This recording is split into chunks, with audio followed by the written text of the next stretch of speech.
I'm Cindy Matalucci with The Pulse, and I'm here at Three Coral Dojo in Golden Hill area. I'm with Dr. Rafael Gutierrez, martial arts expert and sensei. How are you? Oh, great. Yourself? I'm doing so well. I'm so happy to be here today. Now, I know that you've been doing karate since 1988, and I know that you were awarded your dojo license in Okinawa, Japan, which is the birthplace of karate.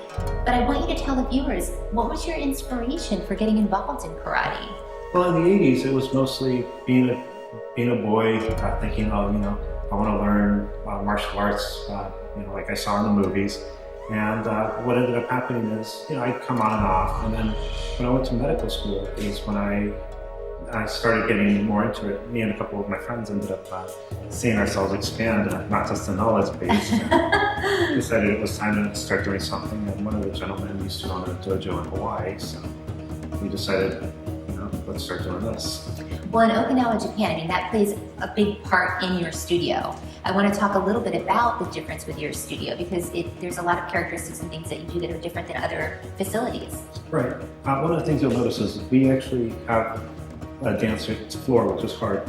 We don't use the mats. The reason is we actually want to get used to walking on hard surfaces. In Okinawa, the dojo I'm in, it usually has a hard floor just because that's the way they train.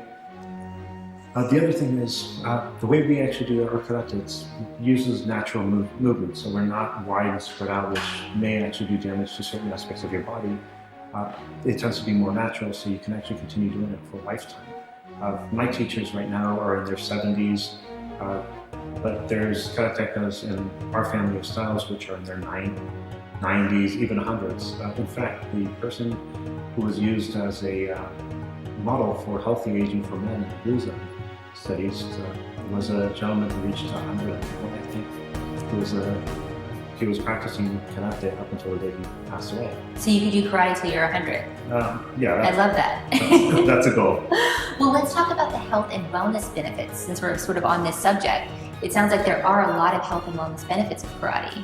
Yeah, that's one of the things that we found is even back in the 1800s, we saw people who were practicing karate who were reaching 90 years old, 80 years old. You're talking about 80 and 90, and the average person was passing away at around 40. Wow. Okinawa was known as the land of the happy immortals, and if you think about it, someone living to 80, looking strong and healthy, would have been amazing. It would be like today meeting someone who's 200 years old telling you, I used to know your great-grandfather. It would have been something that would have taken people back. Wow. So let's talk about what you do here, because I know you're really building self-confidence. I know you're working on 4 principles here. Can you talk a little bit about that? Like the 4 principles play in each other quite a bit. One of them is self-confidence, integrity. And the thing is, a lot of times now people think of the, self-confidence to build it up by everyone moves up. And the truth is, the way what we try to do is instead of everyone builds up, we actually have it, everyone has to work to build themselves up to a certain level. They know where they're supposed to be, they know what they have to do. And so it's not a surprise, it's not you're ready now and you don't know why. You know why you're moving up, you know what's expected of you. The other thing is, it's something that I think we actually get with that is, nobody does it the first time. And it's something that does take training. You have to work on it. And the thing is, today especially, you have a lot of people who try once and I couldn't do it, I failed, and they quit. The idea that we much want to push is, you may fail once, you may fail twice, you may fail 100 times, but all you have to do is succeed once, and you've made it. And it's one of the lessons that it works in karate and really pretty much in anything anyone does. It's the whole idea of perseverance. If you don't continue trying for what you actually really want, you've already failed. I love that. It's a life lesson. So talk to us about the classes that you offer here, because you do offer different types of classes. Right. We do offer children's and mixed children's adults, and adults when we have adults. The idea we do have is it really doesn't change. With kids, there's a lot more conditioning to try to keep their attention. We switch over. With adults, we do more of the self-defense and kata, but those are involved in the kids' classes too. You can't get away from those. In essence, karate is a fighting art. It's what it is, but we also, what's funny is it's fighting with the responsibility behind it and understanding that there's a consequence for every action you do. Well, and I was hoping that we could show the viewers today something self-defense wise. Maybe you can show me something, a self-defense move. Sure. That'll work. Okay, I'm gonna take my shoes off. Okay. Okay, so I'm ready for my self-defense move. Okay. What are we doing? Now this actually is part of what we call yokosuka kumite. It's pretty much self-defense techniques they do help you interpret kata. Kata are the forms we actually teach, and they're also meant to be something that can be quick, easy, and functional. Now, one of the things you notice is we're not the same size. Especially without my heels. This wouldn't be a good sport.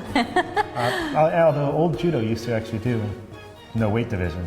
But in self-defense, it's how it's supposed to be. And so the idea is, you've seen people grab someone like this. So what I want you to do is bring your hand up here. Now, actually try to feel the forearm. With this hand, you're just going to make a fist. And we make a fist exactly like you did. We'll turn it this way. And you want to hit with these two knuckles. As you have a ring, it would be even better. So the idea is, if I actually pull you, you know that if I'm punching, you're going to feel this. So if I punch, you're going to slap my hand with this and punch to the face with this one. So we just come here. And so if you notice, it's a real quick, easy move. As fast as I want to go. Wow, you can hear that. You can actually block without me getting hit. And so that's one of the moves we actually use. A lot of times we'll use it with a pull and push. And we use gis because, as you notice, you have a nice jacket on. If you were to grab my gi and pull it hard, go ahead, it reacts just like a shirt would. Right. So if I was doing that to you, it would change the shape and you'd get angry at me. But with the gi, you can actually pull it, and any change in shape, you just pull it back and everything's back to normal.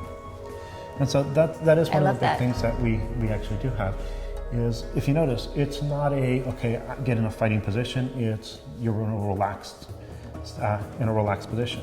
Big thing about self-defense is it should be simple and work on someone who is a lot larger than you. I actually ended up finding that the average man weight in the US was 196, the average woman was 166. Wow. So you're talking about 30 pounds difference, which some people would think that's not that big, but when you think of boxing, that's 3 or 4 weight classes. That's a lot. Yeah.